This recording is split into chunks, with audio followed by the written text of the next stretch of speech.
Boa noite, graça e paz. Antes de você sentar, fala para essa santa: vou fazer um pix na sua conta agora. Se ela sorrir, que o milagre é grande. Pode sentar, por gentileza.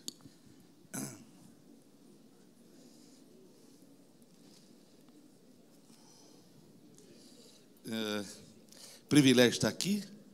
Tive que orar muito forte, fazer uma campanha na Universal para quebrar toda a barreira de eu poder vir no lugar novo, né? Eu fui mais lá no lugar antigo do que nesse novo. Eu cheguei aqui, fiz um tour, precisa de carrinho de golfe para andar aqui dentro. Que negócio é chique, pra você dar a volta em tudo. É como andar em Israel, cada cantinho tem um lugar, né? E eu fiquei muito impressionado. Eu quero parabenizar vocês por essa bênção inédita que Deus tem dado a essa igreja, né? E muito mais está por vir, para a glória de Deus. Privilégio estar com vocês mais uma vez. Quem não me conhece, levante a mão assim. Quem não me conhece, vocês não perderam nada. Agora, dia 22 de março, eu fiz 28 anos de batalha espiritual com a Roberta, né? Casamento. Temos 28 de casado, e completei 36 anos de pastoreio. Então, nossa caminhada já vai para 28 anos. Estamos há 90 dias de casar nossa filha. Pensa na luta. Nunca imaginei que era tão caro pagar tanta coisa. Falei para ela: para me livrar de você está custando caro, garota. Brinquei com ela. Mas estamos nessa fase preciosa, né? Chegou lá um rapaz bonito, de boa família, entendeu? Bombadinho, dentista, cozinha, pesca. Me chama de pai. Falei: arreda, Satanás. Tem nada para ti aqui não, amada. Mas não teve jeito. Ele veio para ficar. Inclusive, os nossos cachorros gostam mais dele do que de nós. Então, é luta espiritual de alto nível. Mas vamos casar agora, está dando tudo certo. E tem o João. O João tem 22 anos. Agora, em março, nós tivemos o privilégio de levá-lo ao pastorado. É a 4ª geração de pastores na nossa casa. E tem sido um tempo bom para a nossa família, para a nossa casa, a despeito de toda a luta. Então, sou aqui de Campinas, sou casado com a Beta há 28 anos, sou pai da Bela e do João, e é um privilégio estar com vocês aqui essa noite. Eu prezo demais estar aqui com o pastor Hamilton, com a pastora. Tenho um carinho especial pelos pais dele, a pastora Sara e o pastor Ari. E eu sempre que posso, e sempre que ele me chama, eu largo tudo lá para vir para cá. Eu tenho visto o que Deus tem feito aqui. E posso profetizar: o melhor de Deus ainda está por chegar. Amém ou não amém? Estou acompanhado do Wesley. Fica em pé aí, varão. Wesley viaja comigo, trabalha conosco lá na nossa equipe. Queria que você recebesse ele aplaudindo Jesus. Que ele é um facilitador. Ele é um facilitador da nossa caminhada e da nossa vida. Dos 25 livros que eu tenho, eu trouxe 2 deles. Já tive oportunidade de expor aqui, mas não posso deixar de te mostrar isso, porque os livros, eles fortalecem alguns projetos nossos, que envolvem rádio, televisão. Nós temos 2 rádios. Essa semana tem uma reunião lá em Campinas, aqui em São Paulo, sobre Campinas, na possibilidade de a gente ter um canal de TV para a nossa região.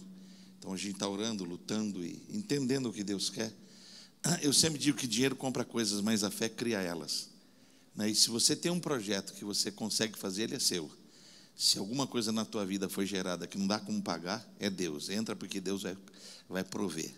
Então, nós temos nos movido assim. E esse livro é um livro que eu escrevi há 10 anos atrás, ficou na gaveta, e num período de transição da minha vida eu não quis imprimi-lo. Até que o pastor Silas me ligou e falou: Josi, aquela mensagem que você pregou, que virou um livro, precisa ser lançada. Lancei, acabei de ganhar um prêmio. Esse é uma mensagem que vai te ajudar, um livro que vai te ajudar em muitas áreas. Nada vai morrer no seu colo. Tudo que Deus põe na tua vida, Satanás quer criar um óbito, mas você tem a palavra da ressurreição nos seus lábios. Então você precisa adquirir, vai ser bênção para você. Esse é um devocional, já estou na 3ª edição. São 365 palavras de fé. E elas têm 1 minuto, literalmente 1 minuto, para você decidir como é que vai ser a sua caminhada diária. Aqui estão elas escritas, e lá no Instagram, todo dia eu posto o vídeo de 1 minuto de fé para te abençoar. Se você comprar separado eles, você vai pagar um valor maior. Se você juntar os dois, R$50, dá para dividir em 2 vezes, uma agora, outra quando acabar o culto. E eu tenho certeza que você vai ser abençoado. Quero que você abra a sua Bíblia. O capítulo é o capítulo 18 do livro de Gênesis. Eu ainda estou formatando essa palavra. Eu estou fazendo um estudo do processo familiar e do ministério de Abraão. E estou tentando reescrever essa história de uma forma mais aprofundada. Eu ainda não preguei essa palavra em lugar nenhum, é só apontamentos. Mas já estou com praticamente... deixa eu contar as folhas aqui, já dão, brincando, umas 12 folhas. Porque tem muita informação, há muitos detalhes para você pensar, mas o capítulo 12 do livro do Gênesis é o capítulo que é chamado de o encontro de Deus com Abraão no meio de uma geração corrupta. Você vai encontrar alguns homens no meio das suas gerações se manifestando na contramão de tudo. Abraão deles, Noé é outro deles, Gideão é outro deles. Cada um deles eram pessoas comuns, como cada um de nós. Mas eles tiveram coragem. Noé, sua geração toda perdida, ele teve coragem de se posicionar com a sua família e dizer assim: não é esse o caminho que a nossa casa vai fazer. E a Bíblia diz que Deus achou graça na vida dele e andou com ele. E revelou-lhe coisas tremendas, a ponto dele construir uma arca que Deus lhe pediu para salvar ele e sua casa. Isso tem mexido demais comigo, porque você vai olhar, por exemplo, Jó. Jó é um homem que a biografia dele é apresentada assim: ele era íntegro, ele era reto, ele temia Deus e se desviava do mal. O escritor tem o cuidado de fazer a biografia deles com 4 palavras. 4 palavras definem a história de um homem. Aí, o texto vai dizer que ele era o homem mais próspero no seu tempo. E que os seus filhos davam grandes festas. Mas quando os filhos terminavam as festas, eles traziam os filhos para casa, e a Bíblia diz assim: e ele santificava seus filhos e a casa. Então, sempre houve um projeto de Deus para a santificação da família, da casa. Só que a Bíblia diz que um dia Satanás entrou na fila para falar com Deus, onde estavam os anjos, e quando ele apresentou, Deus perguntou: de onde é que você está vindo? Ele falou: estou vindo lá de Santo André. Aí Deus falou: você viu o meu povo lá? Aí Deus dá a biografia: meu povo é íntegro, meu povo é reto, meu povo teme o meu nome e se desvia do mal. Aí não é o escritor dizendo, é Deus declarando quem nós somos. Você está aí ou não, amado? Agora, será que se Satanás se apresentasse diante de Deus mesmo de verdade, essa seria a biografia falada de mim e de você? Porque a geração de Abraão é uma geração pagã. Houve uma ruptura relacional entre aquela geração e Deus. E no meio dessa geração, Deus se revelou um homem, Abraão. E quando Deus se revela a ele, você vai ver em Gênesis 12, de 1 a 7, Deus chamando a família de Abraão para caminhar com ele. Agora, você tem que entender que a família de Abraão não nasce nele, nasce no pai. E você vai notar, se estudar com calma, aprofundando, que o pai dele para no meio do caminho porque o irmão morre. E nessa parada do meio do caminho, Deus tem que sacudir Abraão. Porque Deus tem com ele um projeto. Deus tem com a casa dele um projeto. Mas a mulher dele era estéril. Então você vai caminhando na vida dele e você vai vendo que é uma história comum como a de qualquer um, que tem contratempo como a de qualquer um, Mas nesse processo Deus vai se revelando. A minha oração aqui, essa noite, para quem está aqui e para a sua família, é que nesses anos que nós temos pela frente, Deus vá se revelando para nós passo a passo. A ponto de, na nossa geração, onde a gente está inserido, Deus ache graça nas nossas posições. E isso santifique a mim, a minha mulher e meus filhos. Está aí ou não? Agora veja, quando você vai vendo que o chamado de Deus para Abraão, ele é melhor descrito não lá em Gênesis 12, mas lá em Atos 7. Quando Deus disse assim, que ele achou, ele foi chamado por Deus, ele foi tirado do meio de uma geração para revelar uma relação profunda com Deus. E essa relação estava baseada nessa verdade: anda comigo, caminha comigo, segue comigo e seja perfeito. De que perfeição Deus está falando, se nós somos imperfeitos? Deus está falando de uma expressão da santidade que ela precisa ser codificada melhor. Porque a gente entende santidade como não beber, não dançar, não ouvir música secular, não pôr certas roupas, não usar certas maquiagens, não cortar cabelo assim, não cortar cabelo assim. Ela está mais relacionada a costume do que a verdade revelada. E eu gosto dessa definição de Champlin. Santidade é quanto Deus tem da minha vida. Repete, santidade é quanto Deus tem da minha vida. Vai ter mais ou vai ter menos, vai depender da minha entrega e da minha maneira de caminhar com Deus. Quanto mais Deus tem de mim, mais me pareço com Ele e mais a sua glória é revelada na minha vida. Santidade. Está aí ou não, amado? Então, nós temos uma caminhada com Deus estereotipada. Se eu visto certas roupas, eu sou assim mais humilde. Se eu tenho certos hábitos, eu sou mais crente. E de verdade isso não revela quem nós somos. O que revela quem nós somos é onde o nosso coração está colocado. Porque ali está o quê? O seu tesouro. E se o nosso tesouro é o Senhor, amado, tudo fica muito diferente. Então Deus terá muito de nós, e muito de nós vai revelar que Deus anda conosco. Amém ou não amém? Agora, você vai notar que ele obedeceu, mas parou no caminho. Citei isso. E essa parada colocou ele entre Betel e Ai. Ele ficou no meio do caminho. E é muito comum as pessoas hoje acharem, porque elas vêm à igreja, elas expressam uma fé. Porque elas têm um ministério, tocam, são do voluntariado, cuidam do som, estão na recepção, servem no café, respondem por uma área ou kids, ou de adoração, ou missionária. Não, eu tenho até ministério. Eu até faço coisas na igreja. Só que nós precisamos entender que quando nós estamos no meio, é o lugar mais perigoso. Porque a gente não está nem em Betel, que é a casa, que é a intimidade, que é a presença, nem em Ai, que é aquilo que atrai a gente pelo que o nosso coração deseja. Foi aí que Deus falou com Abraão: tu vai ter que romper com a tua família. Tu vai ter que romper com coisas que te prendem em processos que não me têm.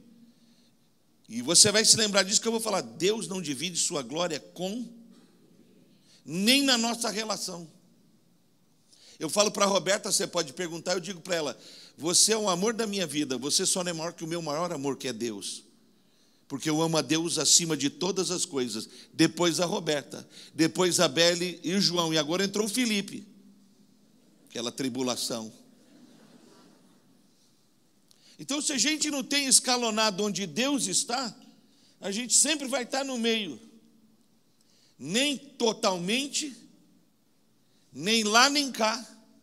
E em Ai, Deus pediu para ele: edifica um altar para mim. E move a tua vida para que eu possa revelar as minhas promessas numa escala maior para a tua vida. E quando esse propósito foi manifesto, a Bíblia diz que o pai dele veio a falecer. Então, eu quero declarar que não vai ser necessário algumas coisas das nossas vidas morrerem. Morrerem. Para Deus estar onde Deus quer estar na nossa vida. E onde é que Deus quer estar? Jesus começou seu ministério dizendo sobre isso. Buscai em... Nós estamos sempre no meio. Nós estamos sempre entre uma coisa e outra. Entre a intensidade de uma coisa e a outra. Aí Deus começa seu ministério pregando muito simples. Buscai primeiro. Me coloca em primeiro.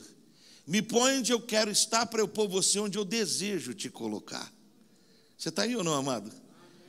Essa questão ela é tão intensa que na minha vida, e eu vou chegar lá, mas vou citar disso, eu vivi um tempo como Abraão viveu quando recebeu a promessa na vida dele, que era ser pai, que era ter um filho, que era ter um legado, que era ter posteridade.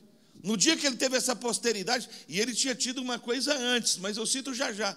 Quando ele teve essa coisa, Deus teve que perguntar para ele: tu vai continuar no meio? Então me põe no altar o que você mais ama. Você vai continuar sendo dividido, partido?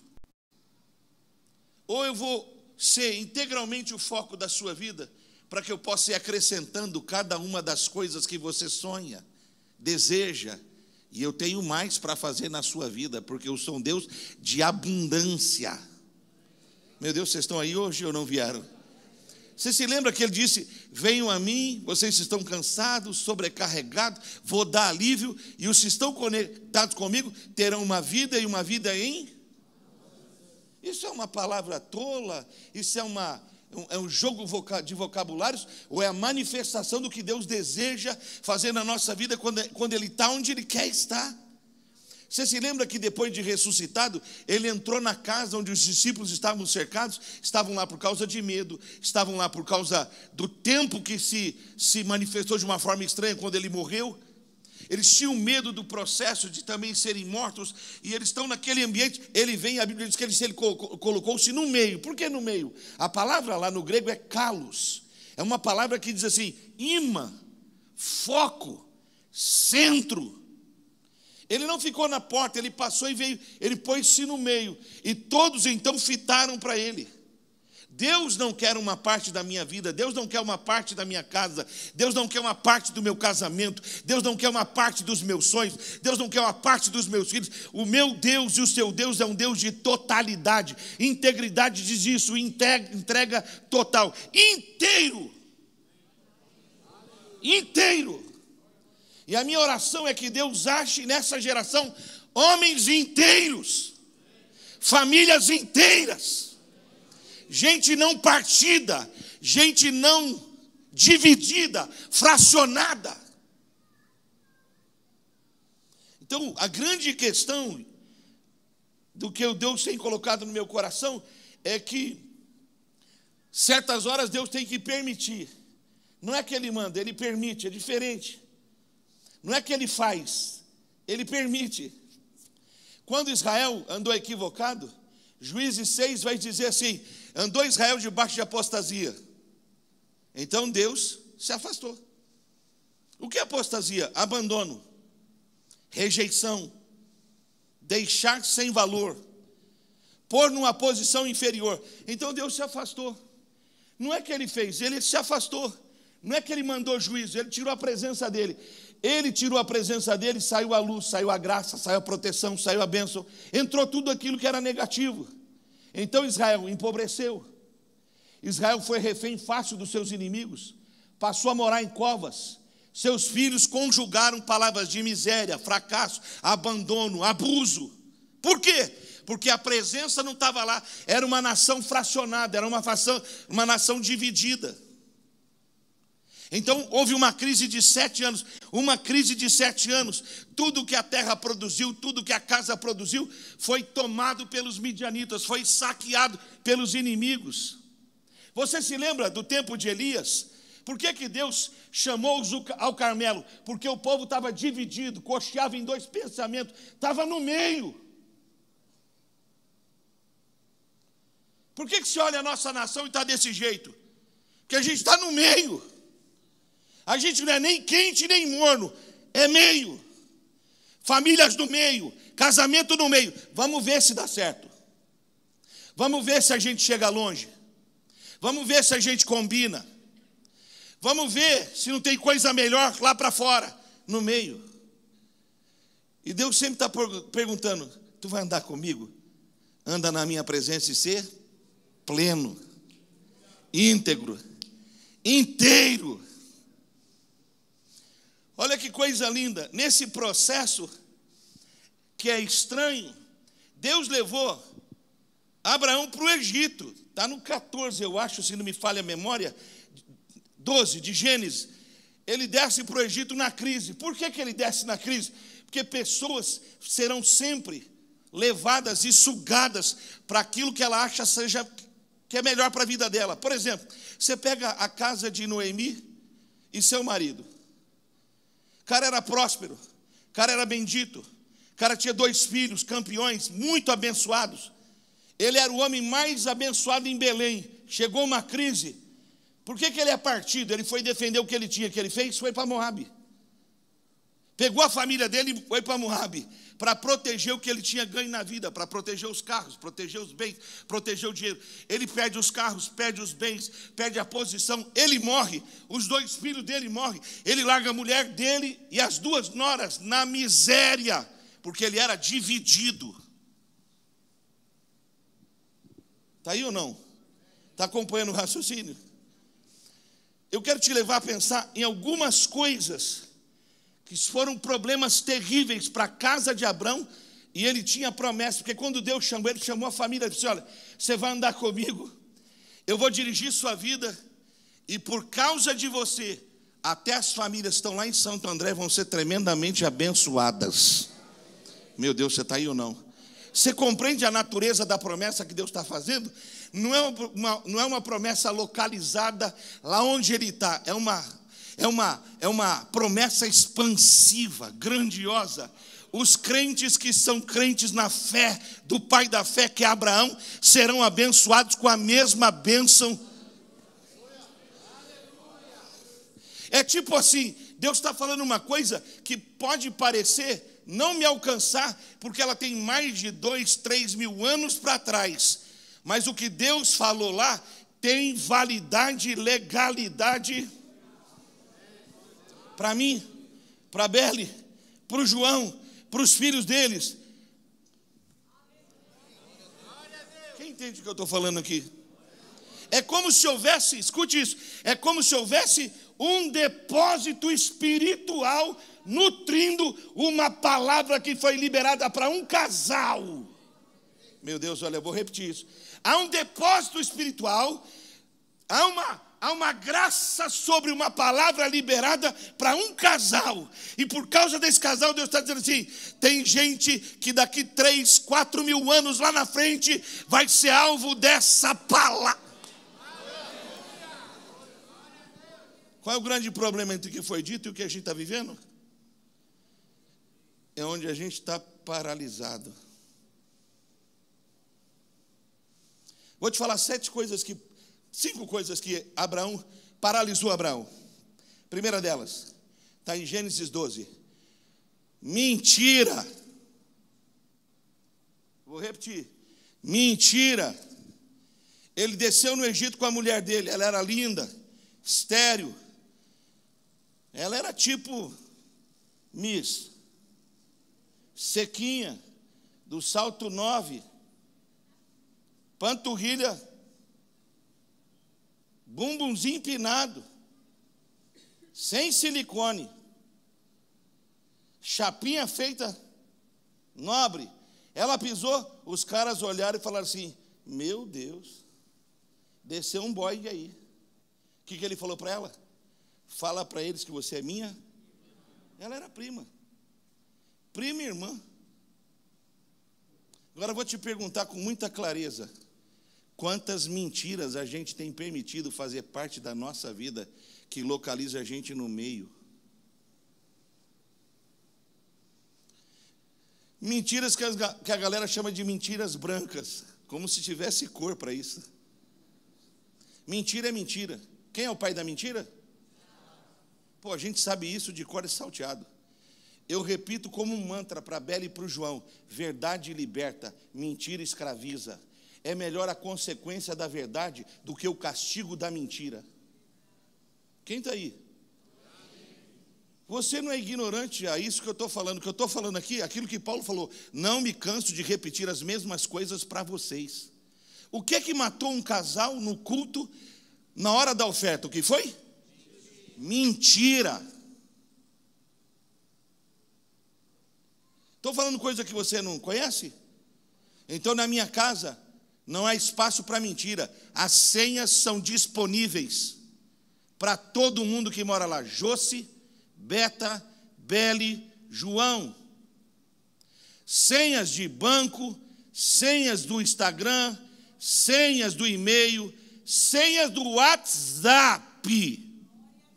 Porque o Instagram mostra a beleza do foto com filtro, mas a verdade está lá no... A verdade está lá no WhatsApp.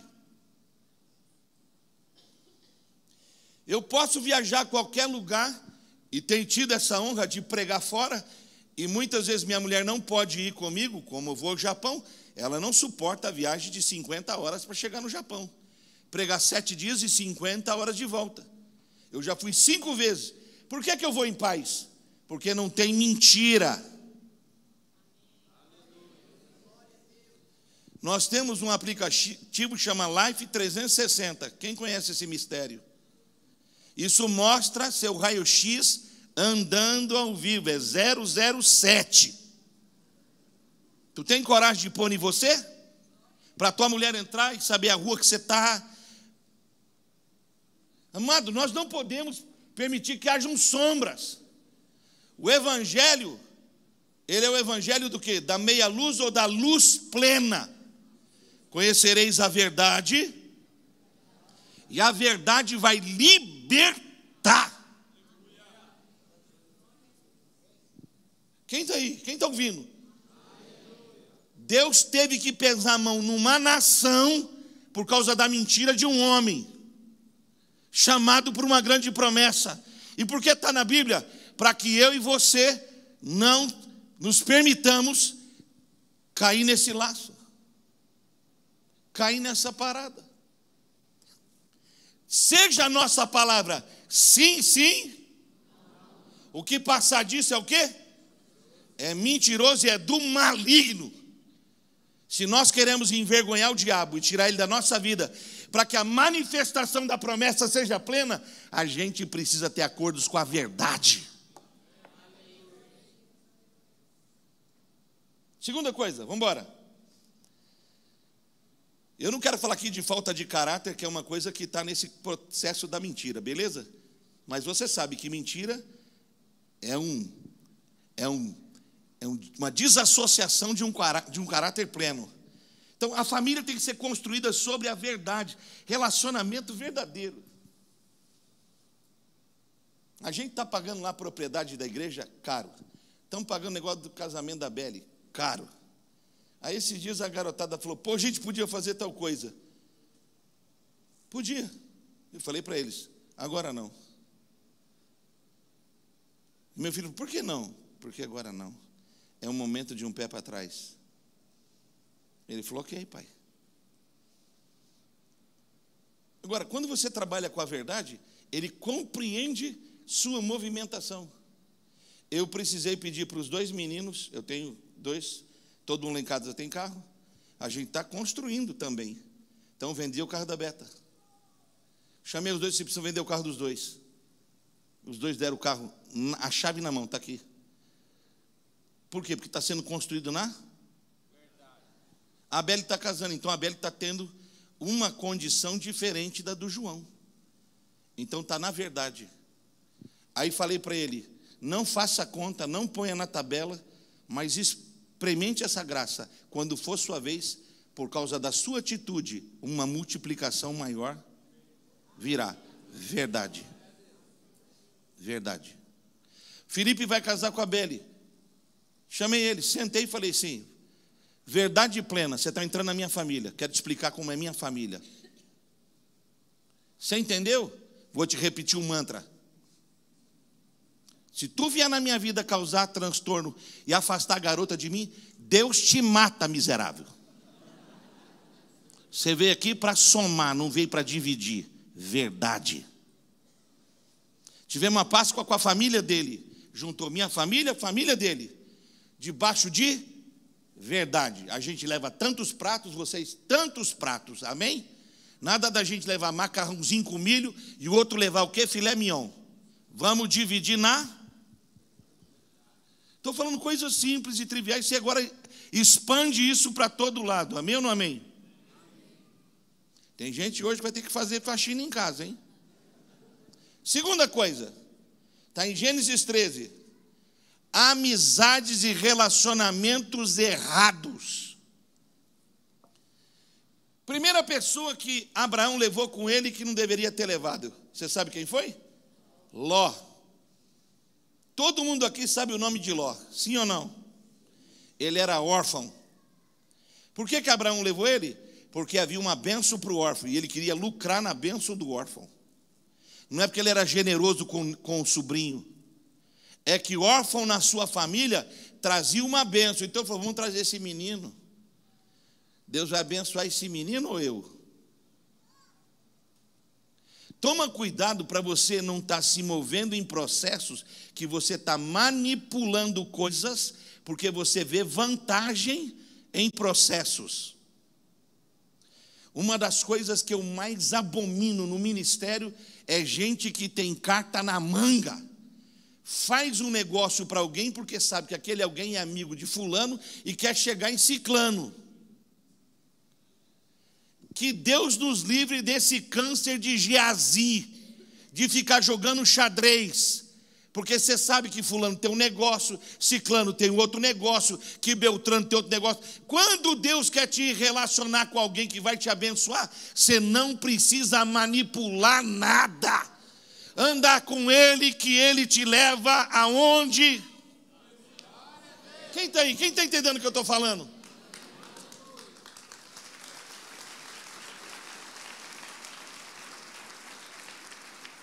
Amado, você já viu como as pessoas trabalham nas redes sociais? É tudo em prol de levar vantagem e ganhar algo para si. Não tem nenhuma foto de postagem, raras exceções que a pessoa quer tirar uma foto com você porque ela gosta de você. Aqui, graças a Deus, não, as pessoas gostam de mim, eu já. Mas tem uma galera que quer tirar foto com você, por quê? Quer aparecer na fita. Cara, eu fico abismado que está escrito na Bíblia. O cara foi ofertar para Eliseu, o tal de Naamã, e Eliseu falou assim, hoje não recebo essa oferta. Eu estava precisando, mas não vou receber. Aí o Naamã falou, mas rapaz, eu trouxe aí, eu vim pesado para honrar o ministério, não recebo tua oferta. Ele saiu, Geazi pensou, caraca, ele não vai receber nada desse indivíduo. Aí Eliseu estava orando, ele saiu, chegaram os profetas. Ele viu os profetas e falou assim, é a chance.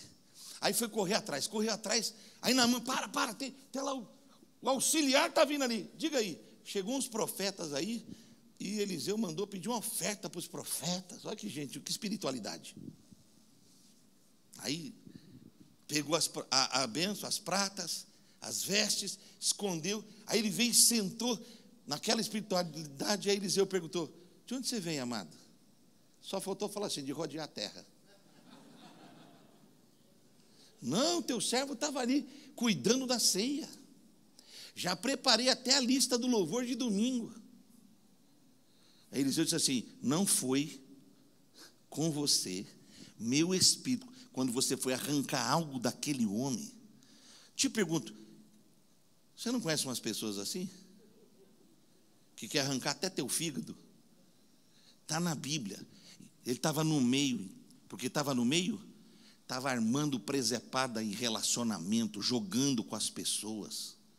Amado, guarde isso, se você não tem nada para falar que edifica, costura a tua boca, porque a palavra que você libera, ela cria cenários. Você nunca ouviu essa declaração nas Escrituras? O poder da vida e da morte estão aonde? Estão onde? Na minha língua. Na minha casa, eu falo com a minha família, galera, em nome de Jesus, não vamos emprestar nossa boca para Satanás. Isso é acordo. É aquilo que Paulo escreve mais tarde na sua carta aos Romanos, dizendo assim: fale palavras cordiais, não torpedeie as pessoas. Se você não pode liberar uma palavra bendita, não fale uma palavra debaixo de julgo estranho. A molecada estava jogando bola lá na igreja, eu fui lá brincar com eles, e saiu muito palavrão. Eu chamei a molecada a xincha, a pancadaria, eu repreendi. A Bíblia diz que o pastor pode apacentar as ovelhas, e eu vim com força no lombo daqueles obreiros, tirei uns 3 da ceia, foi quente. No outro jogo, pá, ai, aleluia. Oh, amado, Jesus te glorifique, que bênção. Te repreendo, aleluia, Maia. Cara, tem que mudar o vocabulário. Amada, muda o vocabulário. Em nome de Jesus. Para de atazanar a alma do teu marido com as tuas buscas no Facebook e no Instagram. Quem tem que ficar vendo a vida dos outros é porque não tem nada para fazer com a sua própria vida. Acho que eu não volto mais pregar aqui, mas amém. Caramba, mano, que coisa louca. Seu celular tem uma paradinha que diz assim no fim da semana: quantas horas você ficou no celular? Se não tem, instala, para ele falar quanto tempo você jogou fora. Jogou fora. Você não gastou orando, você não gastou lendo, você não gastou trazendo nada para a sua cabeça, só vendo a vida dos outros. É por isso que os gabinetes, psicólogos e psiquiatras, psicanalistas, está lotado. Por quê? Você não consegue sair do meio, seu tanque não enche. Terceiro, vamos embora, que eu já estou no fim, senão eu não volto mais. 16 de Gênesis. Decisões erradas da família. Quando uma família toma decisão, ou ela mata ou ela gera vida. As decisões de Elimeleque matou a família. Matou quem? Escreve onde você puder. Não dirija a sua vida por suas emoções e pelas suas análises. Todo servo de Deus vive de uma direção divina. É Deus quem mapeia, é Deus quem te dá direções, é Deus quem conduz a sua vida. Está na Bíblia, do Gênesis ao Apocalipse. Anda na minha presença. Israel andou debaixo de uma nuvem. Pare de andar na nuvem dos outros. Ande debaixo de uma direção divina. Abraão tinha uma promessa. Abraão tinha o quê? Demorou que Agar fez? Estou aqui com a concubina. Você acha que Abraão ia recusar? Estava seco. Falou, é concubina? É, só para ter um filho. Vou fazer esse sacrifício por ti. Ai, mentir para o capeta, Satanás miserável. Que homem que recusa uma cama disponível. Ele não raciocinou. Ele não alinhou o pensamento dele. Cara, toda decisão leva a uma consequência. Toda decisão leva a uma. Deitou com Agar. Gerou um filho fora da vontade de Deus. Atrasou a vida dele 13 anos. Atrasou a vida dele 13 anos. E eu vou te mostrar na vida o que é que na Bíblia, o que é que aconteceu com o casamento dele e de Sara por causa de um conselho errado. Se você tem decisões para tomar com a sua família, eu vou te dar 3 conselhos. Primeiro, procure seu pastor para falar com ele. Segundo, gaste tempo em jejum e oração. E só se mova se você tiver uma direção, uma revelação divina. É melhor estar no deserto e ter uma palavra do que estar numa fonte que tem água e Deus não está lá. Está na Bíblia. Quando Israel saiu do Egito, parou no lugar que não tinha água, mas Deus estava lá. Estava no deserto, não tinha água, mas Deus estava lá. Até da rocha Ele faz brotar água porque Ele está lá. Meu Deus, você está aí ou não? Israel está no deserto, tem um poço, não tem água, mas Deus está lá. Se Deus está lá, poço seco da água. Quem está aí, está me entendendo ou não? Israel está no deserto, o inimigo amalequita está vindo atacar por trás, mas Deus está lá, tem vitória estabelecida, porque Deus está lá. O que é mais importante não é o condomínio que você mora, o apartamento de 750 metros que você tem, a empresa com funcionários que você tem, rendendo. Se Deus estiver lá, até de uma borracharia, você compra carro, você compra apartamento, você casa filhos, você cria sua família, você dá uma faculdade para o garoto, sabe por quê? Existe uma bênção para quem está conectado com Deus, não é no meio, é nele.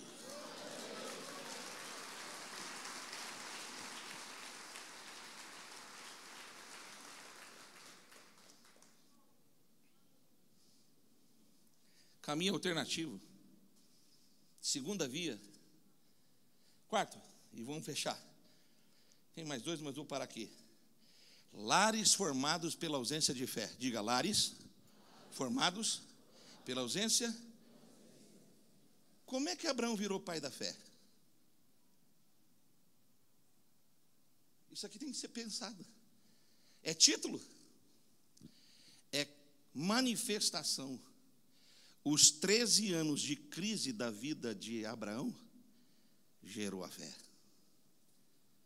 Por que gerou a fé? Porque ele experimentou a ausência da presença. O Deus que chamou ele para andar com ele ficou ausente. Ficou ausente. Quando Ló teve na vida de Abraão, ele não viu nada até que Ló saiu. Ló é véu, quando o véu saiu, ele viu. Mas no período em que ele se deitou com Agar, até o momento de Gênesis 18, nos carvalhais de Manre, você vai notar que é Deus ajustando um cara que tomou uma decisão que não devia fazer parte da sua vida. Agora eu vou entrar em Gênesis 18, quero que você abra para a gente ministrar a palavra aí e fechar. 18. Ele tá nos carvalhais de Manre. Eu já estive nessa região na minha viagem para Israel. Paramos lá, o Wesley estava comigo. Desertaço, amado. Se eu caísse ali 3 dias, já era. O cara está 13 anos nesse lugar sobrevivendo. E Deus não está passando para visitá-lo. Em Gênesis 18, Deus está indo corrigir Sodoma e Gomorra, mas vai passar nos carvalhais. Vai o quê? Como é que um Deus que diz que ia andar, vai passar? Por que vai passar?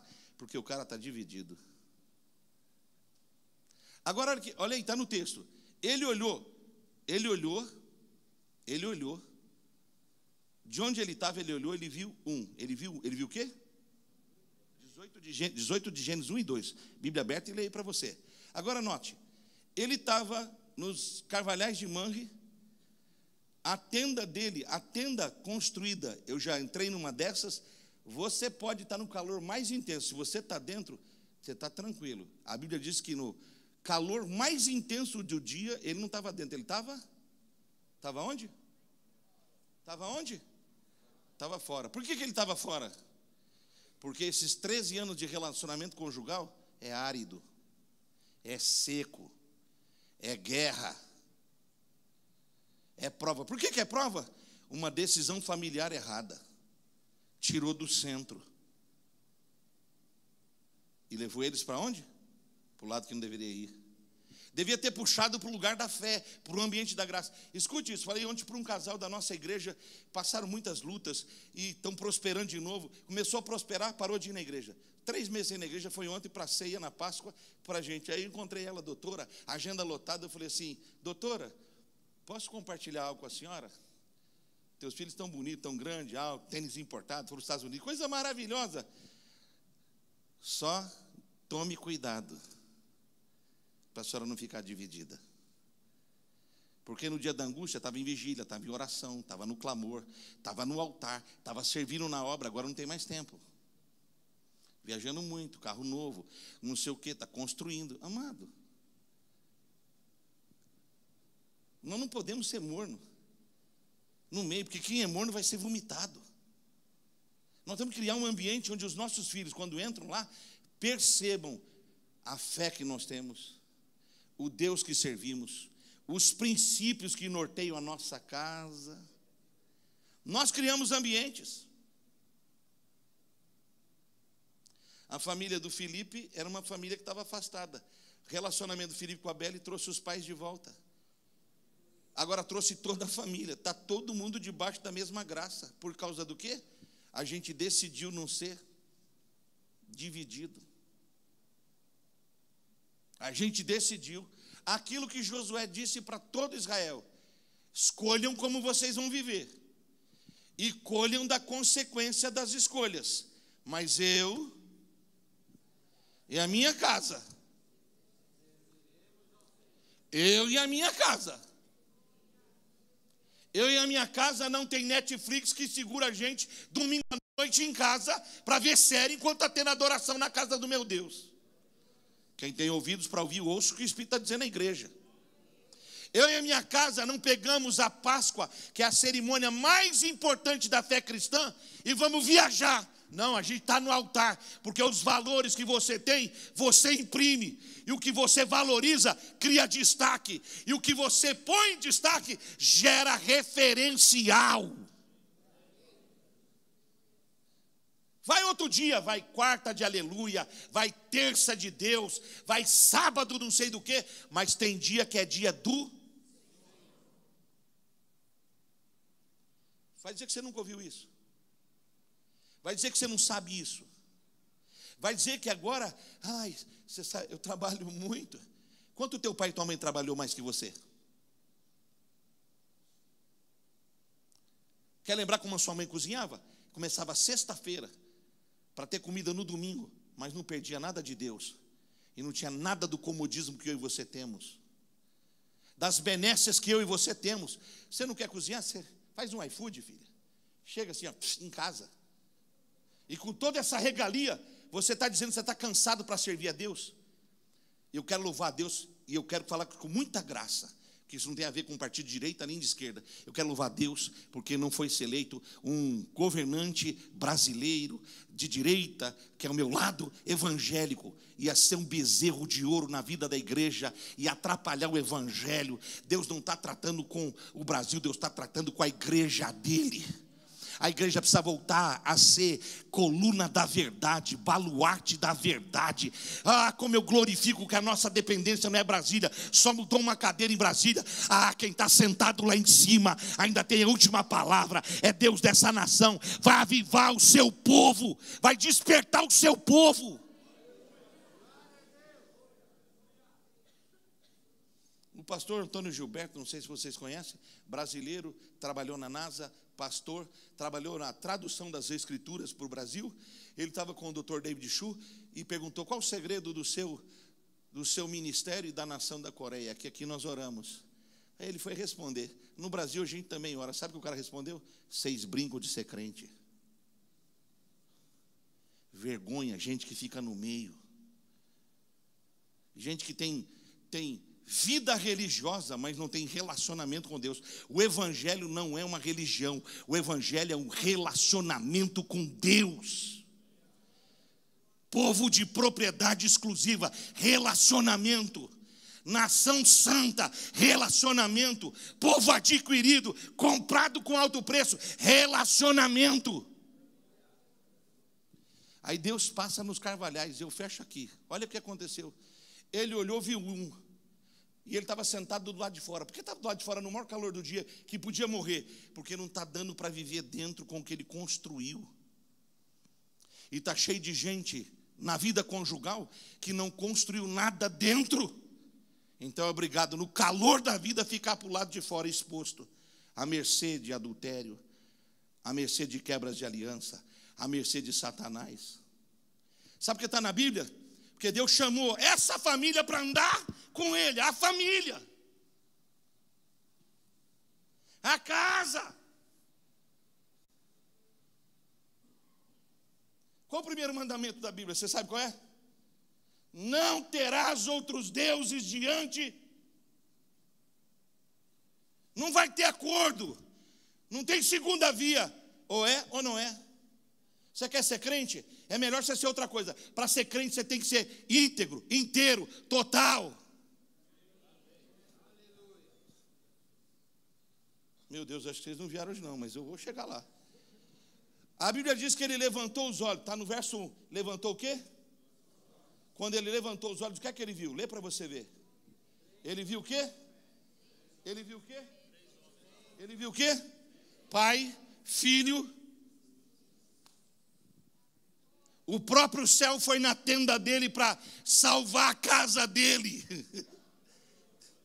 Essa noite pode parecer que eu estou sozinho, mas eu vim com o Pai, com o Filho, com o Espírito Santo, que Deus vai descer na tua casa, Deus vai descer na tua tenda, Deus vai descer na tua família. Deus tem projeto que Ele prometeu lá atrás, vai se cumprir nesses dias. Minha promessa não morre, não falha, a minha promessa está de pé. Meu Deus, alguém deu um brado de vitória glorificando.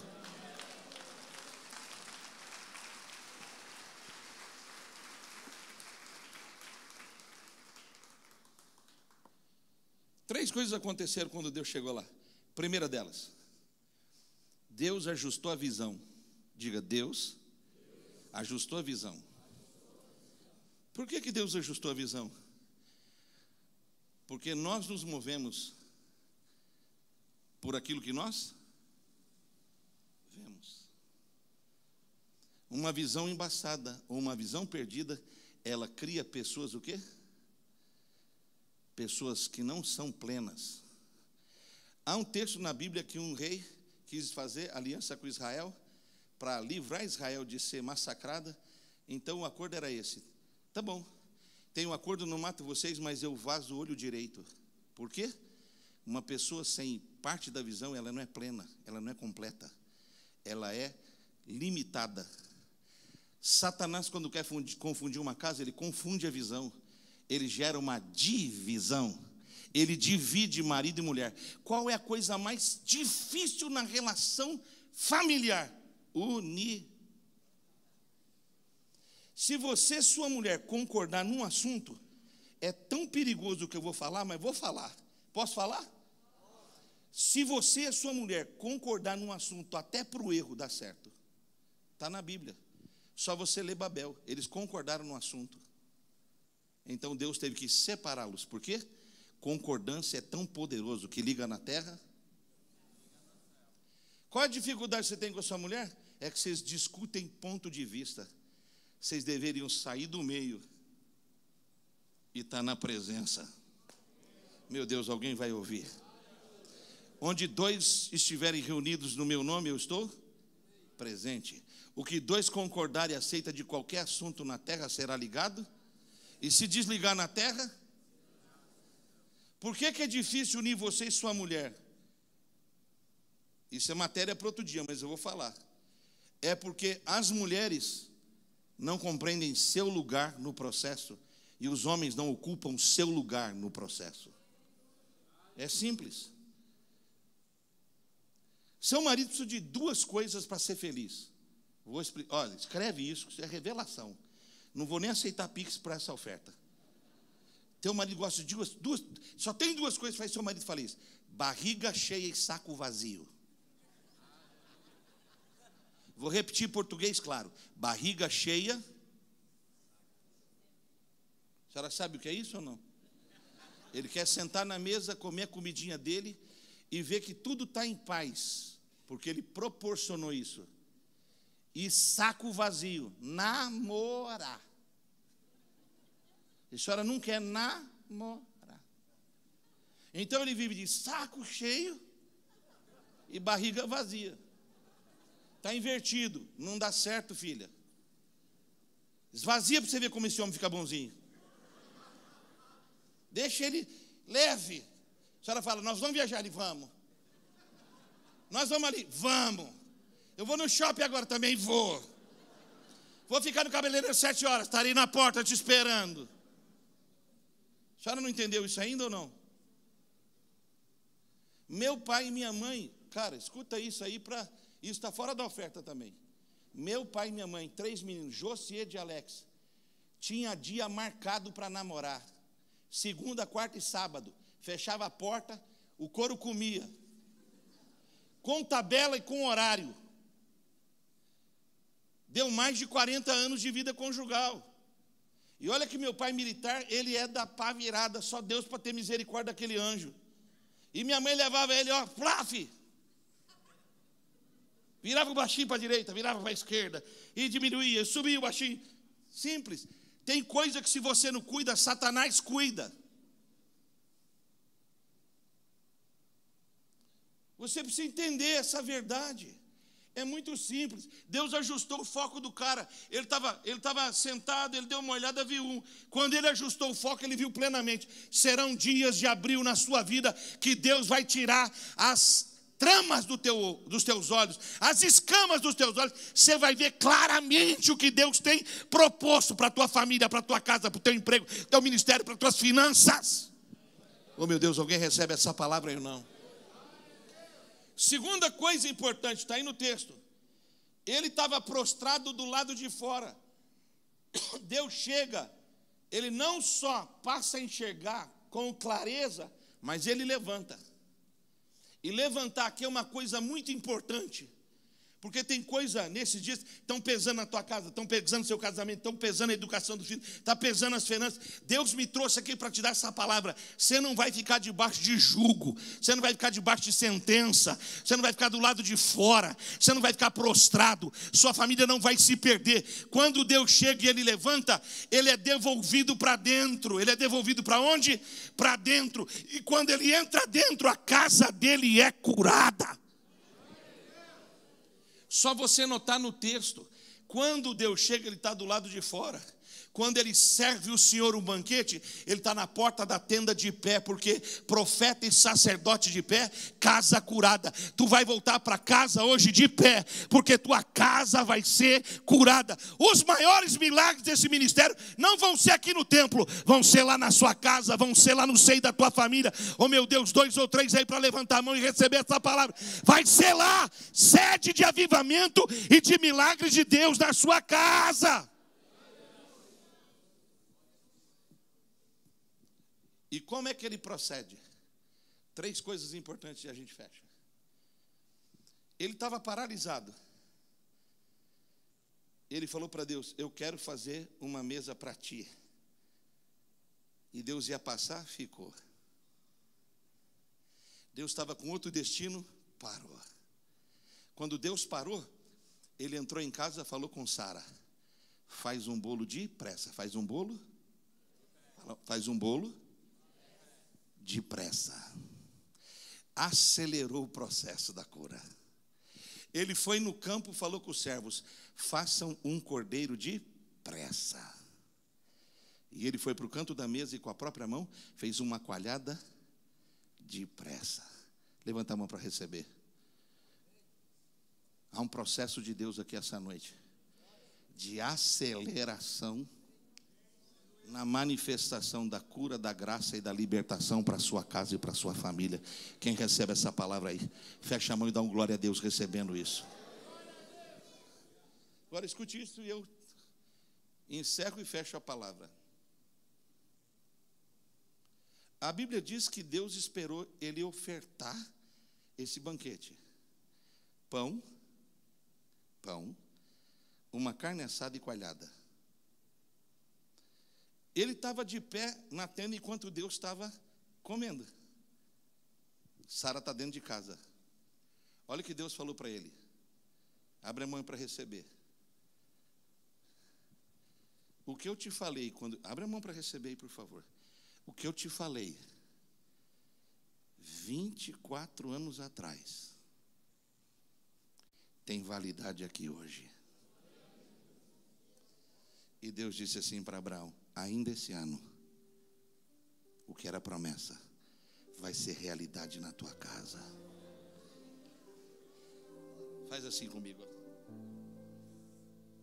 Fala para tua mulher, ainda esse ano, o que foi promessa vai se tornar realidade lá em casa. Oh meu Deus, quem está aí para glorificar o nome do Senhor? Escute isso. Ouça isso. Ele perguntou, onde é que está Sara? Abraão falou assim, ela está aí dentro da tenda. Chama Sara. A Sara estava onde? Na porta. Codificando. Sara chegou, Deus perguntou, Sara, tu estava na tenda? Estava. Você riu, Sara? Ela falou, o senhor gostou do pão 7 trigos? Sem lactose. Não tem glúten. Não engorda. Fiz para as minhas amigas ontem. Sara, você riu? Não ri. Você riu, Sara. Eu vi que você riu. A Sara deve ter dito, eu não ri por causa de mim. Eu ri por causa dele. Eu sou estéril desde o começo. Ele até tinha vida, mas hoje secou. Deus não defendeu Abraão, nem criticou Sara, mas Abraão secou por ter tomado a decisão errada em casa. Toda vez que você tira Deus do lugar que Ele está e você fica no meio, tem coisa na tua vida que seca. Aí Deus disse assim para Sara, escute isso e eu vou fechar. Sara, tem coisa difícil para mim? Sara, eu não te pedi nada. Você me fez um pão. Eu não pedi nada dos negócios, nem do trabalho de vocês, mas vocês me fizeram uma carne assada, dízimo. E Abraão, eu ia passar por aqui, fiquei porque eu quero te alinhar para ir para o que eu tenho. E você me fez uma coalhada, e eu faço uma promessa para vocês, e vocês não prepararam nada para a promessa. Eu vou revelar para vocês quem eu sou. Eu sou Jeová Jiré, Deus de toda provisão. Daqui um ano essa casa vai ter alegria. Por isso o menino chama Isaac, porque Deus estava tirando a tristeza que ficou dentro da tenda. Só que quando você chega em Gênesis 22, e eu fecho, a Bíblia diz assim, depois dessas coisas, depois dessa visitação, depois do menino que chegou, teve uma segunda crise, que foi quando Isaac foi desmamado, tinha 8 anos, e houve uma briga em casa de Sara com Agar, que separou Agar para um lado com Ismael, e Sara ficou com Isaac. Mas o texto assim, depois dessas coisas, Deus visitou Abraão para ver onde o coração dele estava.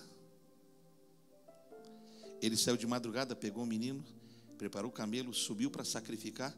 Ele está subindo com o menino. O menino fala assim, pai, aqui está o cutelo, aqui está a lenha. O senhor está com fogo na mão? Cadê a oferta? Quer que Abraão fala? Por que ele falou isso? Porque nos carvalhais de Manre, ele encontrou esse Deus que provê, que recolocou ele na posição. Ele oferece Isaac no altar, desce do altar. Gênesis 23 vai começar assim, morreu Sara. Morreu quem? Quantos anos Sara ficou sem ver Abraão, você sabe? Depois dessa entrega, Abraão e Sara não se viram por 23 anos. Ela morou num lugar, lá nos Carvalhais, e Abraão morou em Berseba, porque Sara não conheceu o Deus da provisão. Ela ficou onde ela sempre esteve, no meio. No meio.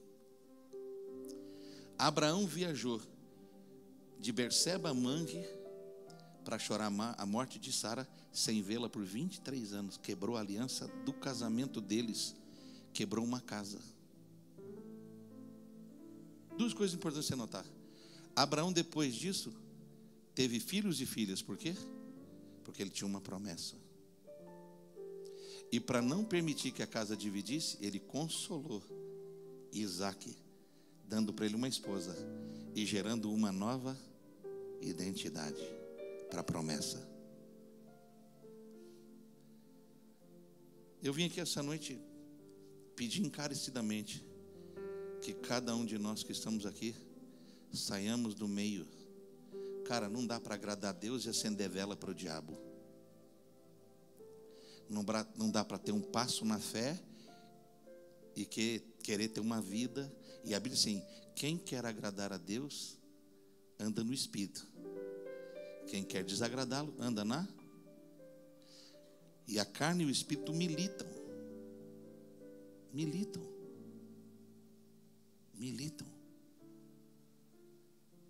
Deus tem me chamado a atenção para que eu e a minha casa, como Jó, que santificava seus filhos, eu tenho crido nessa palavra, e eu e Roberta temos orado assim: Senhor, a começar de nós dois, santifica o João e a Beli e a casa deles. Você sabe como a casa da família de Jó caiu sobre os filhos? Satanás teve permissão de Deus para mexer nas coisas de Jó. Mas você sabe que a casa caiu sobre os filhos? Porque a primeira coisa que ele mexeu foi na oferta. Tirou os bois. Então ele não pôde sacrificar para santificar os filhos. A casa caiu, matou os filhos. Você sabe qual foi o primeiro falar de Deus com Gideão? Vai lá e destrói os ídolos da casa de teu pai. Vai lá e acaba com a idolatria da casa do teu pai. Os demônios que você não destrói e o mal que você não põe para fora de casa, seus filhos terão uma obra dobrada para lutar, porque você não definiu de que lado você está. A minha oração aqui essa noite é que o nosso altar esteja de pé, que a lenha esteja sobre o altar, que a oferta esteja sobre o altar, e que a nossa oração faça fogo cair sobre o altar, consumindo a oferta, a lenha, destruindo a pedra e lambendo a água, para que todos saibam que a nossa casa tem aliança com Deus que fez promessas. Deus abençoe rica e poderosa.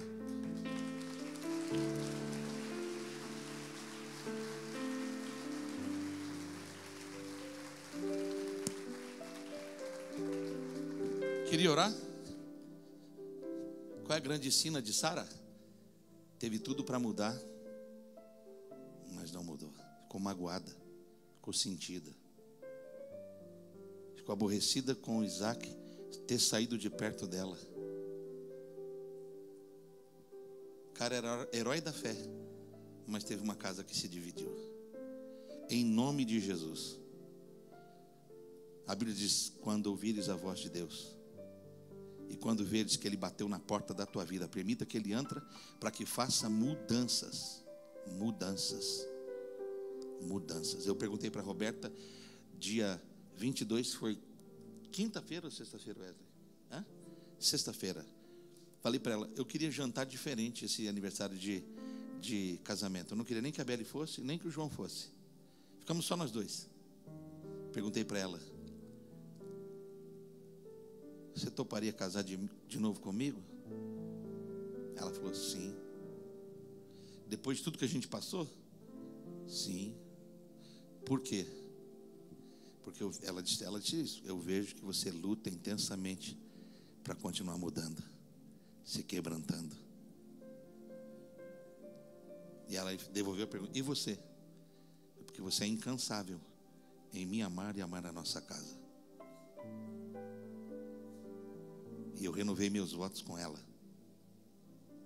Tive uma discussão nessa noite, sabe por quê? Ela perguntou se a gente ia continuar casada do lado de lá. Eu falei: já não basta o sacrifício daqui? Aí ela ficou brava, mas eu tinha uma sobremesa. A sobremesa adoçou o processo. A Bíblia fala essa verdade. Eu vou pedir que você fique em pé para a gente orar. Que a arca do Senhor ficou na casa de Abinadab mais de 20 anos e não mudou nada na casa dele. E diz que quando a arca foi tirada, o filho dele pôs a mão na arca e morreu. Olha que coisa maluca. O cara tinha a arca de Deus, símbolo máximo da presença de Deus. Não abençoou a casa dele e ainda matou um filho. Aí a arca foi para a casa de Abinadab, né? Obed-edom, perdão. Obed-edom. Foi para a casa de Obed. Ficou lá 90 dias. 90 dias mudou tudo. Qual a diferença? O cara não estava dividido. Escuta, Israel. O Senhor nosso Deus, o único Deus. Portanto, o servirás de todo o teu coração, de todo o teu entendimento, com todas as tuas forças, com tudo que você tem. Eu queria fazer uma oração, eu queria que você fechasse os olhos. Isso aqui é desafiador para mim e para você, porque eu já estou no altar e não estou pregando para você, estou pregando para mim. E quero informar, essa mensagem eu ainda não preguei, eu estou estudando ela.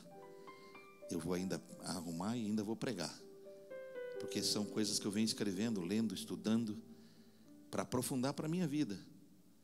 Eu queria fazer um desafio. Feche seus olhos. Se Deus falou com você essa noite, não estou falando que você está em pecado, não estou falando que você fez coisa errada, mas se o altar precisa de ajuste, sai do teu lugar, chega aqui na frente. É muito desafiador, mas eu vou desafiar você. Você pegar sua mulher, pegar sua casa, vir aqui para o altar, pede licença. Um dia desses um cara me perguntou lá na igreja: quanto é que é o dízimo aqui na sua igreja? Falei, por quê? É que lá no nosso ministério era 6%. Falei, cara, volta para lá. Aqui o preço é mais caro. Porque as pessoas elas estão equivocadas nos valores. A questão no reino, no Novo Testamento, o dízimo é 10%. É o tamanho da necessidade da obra. Só que a galera prefere se enganar. Chegue aqui, toque no altar, por favor. Cara, se Deus falou com você, pega a tua mulher, vem para cá. Talvez você vai ter que fazer uma faxina. Talvez você vai ter que ir lá e quebrar aquela coleção de bebida. Cara, custou caro. Um homem tinha 2.000 bebidas na sua adega e me levou na casa dele para quebrar tudo. Por quê? Porque os filhos dele estavam atolados no pecado, no vício. E ele entendeu em Deus que aquilo foi a legalidade que ele deu. Qual a legalidade que você deu? Por que seus filhos não estão com você na igreja? Porque você deu legalidades. A doutora que eu falei ontem, os meninos não vêm à igreja há 90 dias. Por que não vêm? Porque foi para os Estados Unidos. Não tem problema nos Estados Unidos. Não tem problema viajar. Não tem problema ter carro bom, ter celular. Não tem. Tudo que você tem que possa ser disponível. Mas tudo tem que ter limite. Tudo tem que ter equilíbrio. Aí falei para ela, quando você ligar lá em casa para ir buscar os meninos na boca de fumo, você vai lembrar desse dia. Que você liberou seus filhos para não estarem com Deus.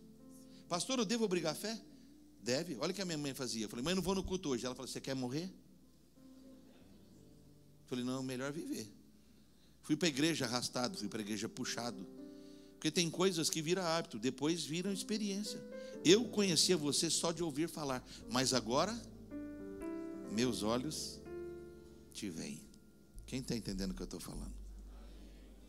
Pede licença e vem, eu quero orar por você. Pega a sua casa, junta aí. Cara, e eu quero falar outra coisa muito importante. Deus respeita decisões e atitudes. Se Deus falou com você hoje, seu lugar não é aí, seu lugar é no altar. É no lugar do encontro. O altar não toma nada de ninguém. O altar devolve, entrega. E o altar, ele reconhece o seu posicionamento e responde. Quer perguntar se é fácil ser casado? Eu te respondo. Eu nunca pensei em largar a Roberta, mas em matá-la? 7 vezes eu já fui livre desse crime. Porque não é fácil. Você lembra o conselho de Davi para Salomão? Seja homem, tenha calça. Casamento é para quem tem calça, não é para menino, não é para moleque, não é para aventureiro. Essa amada que você está casado, o dia que ela está naquele dia dela do ciclo de menstruação, ela sobe a parede de costa, sem garra. Faz parte. Faz parte do processo. Já perdemos filhos, já fomos traídos, já falaram mal de nós, já nos atacaram. Amigos preciosos tiveram acesso à nossa casa, pastor, foram embora, ainda pegaram o que eles acharam, o que eles viram, ainda colocaram no ventilador como se fosse coisa ruim. E nós sobrevivemos. Então você precisa entender que o que Deus te deu é seu maior patrimônio. Seu maior patrimônio não é o carro lá fora, não é o sapato que está no seu pé, não é a bolsa que a senhora tem, não é a casa, o condomínio que a senhora mora, não é a cobertura que a senhora tem, não é aquela casa de praia. O maior patrimônio que Deus deu é a unidade entre vocês dois. E de vocês dois geraram coisas.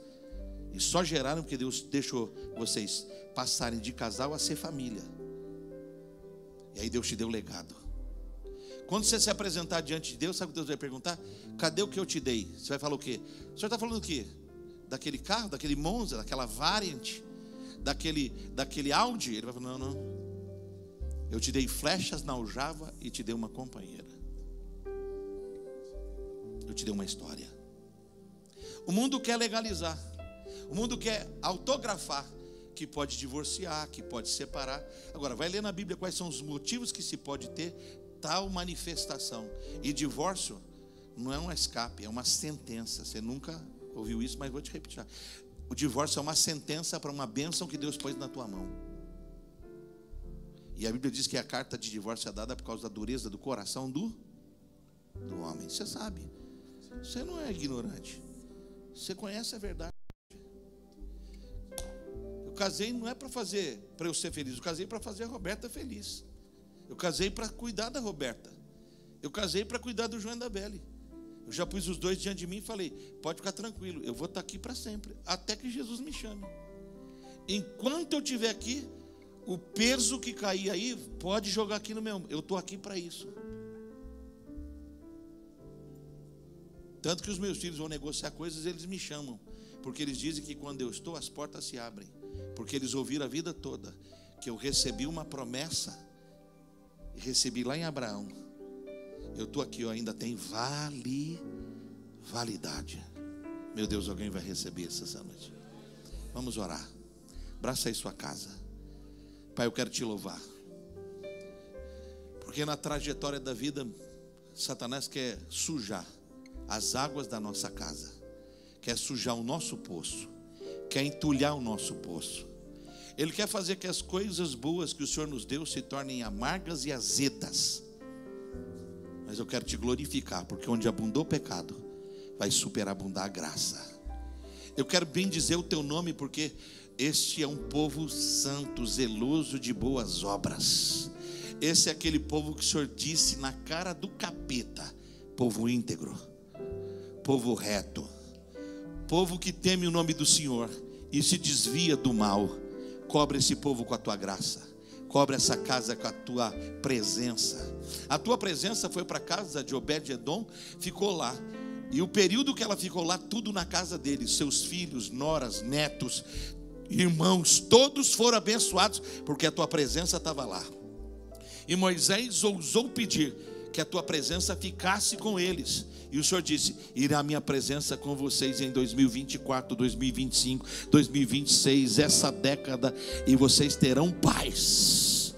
Eu não sei quais os inimigos, eu não sei quais situações Satanás legalizou na história da nossa família, mas nós somos hoje como Gideão, edificando um altar novo e quebrando as porcarias, quebrando os altares antigos, pondo fogo naquilo que Satanás edificou na história da nossa casa. Não há espaço para ele. E faço uso da palavra de Moisés: Faraó, você não terá nenhuma unha. Você não vai ter a nossa saúde, não vai ter nosso casamento, não vai ter nossos filhos, não vai ter nossos netos, não vai ter nossos bens, não vai ter nossos sonhos, não vai ter nossa comunhão. Não há nada para você. Pega teu lixo e bota em retirada. Eu vim aqui liberar uma palavra para essa década da vida desse ministério, dessa igreja, dessa casa. Famílias fortes, famílias edificadas na rocha, família que vem temporal, tempestade, mas a casa não cede, a casa não trinca, a casa não cai, a casa não desaba, porque há uma palavra liberada sobre a casa do teu povo. E o choro pode durar uma noite, mas a alegria, a cura, o novo tempo é liberado hoje à noite aqui para a tua glória. Eu abençoo esse povo. Eu declaro a tua palavra. E eu vou ouvir testemunho de milagres, de consertos, de coisas que foram destravadas, de coisas que foram liberadas para o teu louvor e para a tua glória. Se alguém crê, dá um aplauso, dá um brado de vitória, dá um grito de fé aí. Deus abençoe você, sua família e sua casa, em nome de Jesus. Dá um abraço, dá um beijo nessa amada. Fala para ela, a gente está aliançado na promessa. Deus abençoe